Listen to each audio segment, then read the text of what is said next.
街坊嘅陳先生早段時間喺呢個哈羅 APP 上邊咧貸款咗2萬1，咁啊打算咧還款嗰陣就發現咧根本係揾唔到借款嘅記錄嘅，亦都還唔到錢，眼睇住就要逾期啦。陳先生好急啊！點解咁得意嘅？借錢容易還錢難咯噃，睇睇佢。街坊陳先生7月12號喺哈羅平台借咗2萬1000蚊，因為急於用錢，佢並冇仔細去睇條款等其他信息。打開嗰個哈羅 APP 之後呢，就有一個借錢嘅入口，點入去之後呢，佢嗰度就顯示有2萬1000蚊嘅額度。當時因為比較急，所以就冇睇到其他嘅款項嘅條款，我直接就點借款，跟住分咗12期，跟住就借咗出嚟啦。佢應該大概半小時30分鐘之內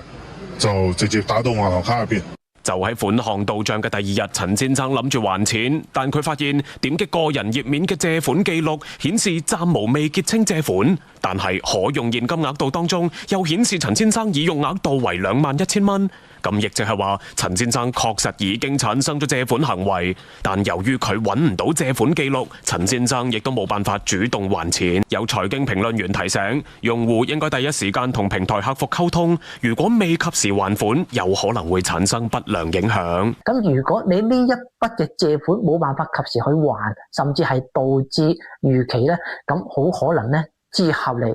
將會影響到你嘅信用評級啊、個人徵信啊，咁你之後落嚟包括房貸啊、消費啊，或者係投資或者係出國旅遊等等咧，都可能會受到某種程度上嘅影響啦。所以我個人認為咧，對於用戶嚟講，如果面對呢種情況啊，最好嘅辦法咧就係第一時間及時拉客服進行溝通，最好係打電話進行溝通啦，最好做好錄音，因為有憑有據。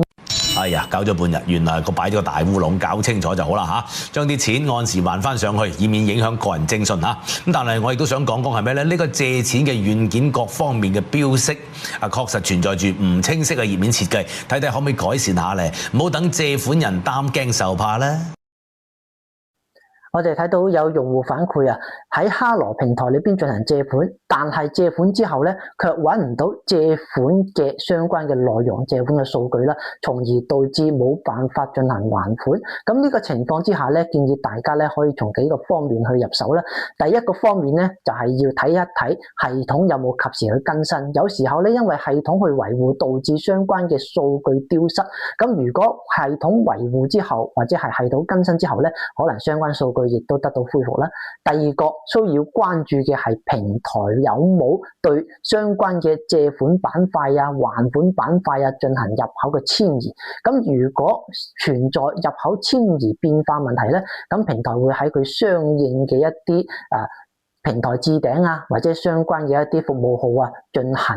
實時去更新嘅，咁用戶咧亦都需要第一時間去留意啲信息啦。咁第三個就需要第一時間去跟客服進行溝通，或者係揾相關嘅負責人進行溝通。最重要一點就係因為呢種情況咧係可大可小嘅。咁如果因為冇辦法揾到借款嘅合同、借款數據啦，咁而導致冇辦法第一時間去還款咧，你唔好諗住去拖喎。咁如果拖嘅時間越長，咁平台可能會認為你係存在惡意拖欠還款嘅性質，咁呢個時候呢個性質就變咗。咁如果假如平台認定你作為惡意不還款或者係拖欠還款嘅情況咧，咁好可能會直接影響到你未來嘅個人徵信啦。咁你以後嘅相關嘅投資消費借錢都可能會受到或多或少嘅影響。所以我個人認為咧，面對呢種情況咧，除咗啱啱講到嘅幾個因素之外咧，大家應該第一時間拉客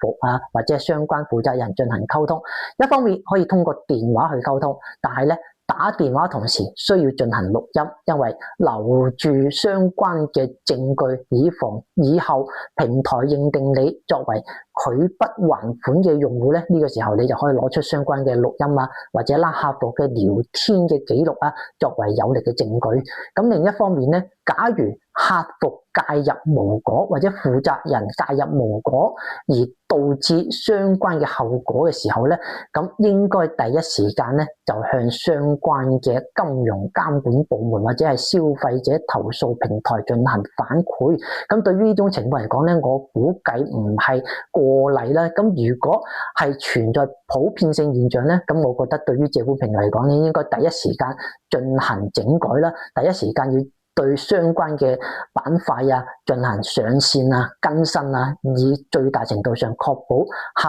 戶嘅最大嘅權益啦。咁當然從客戶嘅角度嚟講，做好備份、做好記錄嘅保存，同時咧提前要做好登記，我覺得呢個喺呢種情況之下咧係顯得非常之重要嘅。呢個亦都係保護自身合法權益嘅一種有效嘅手段。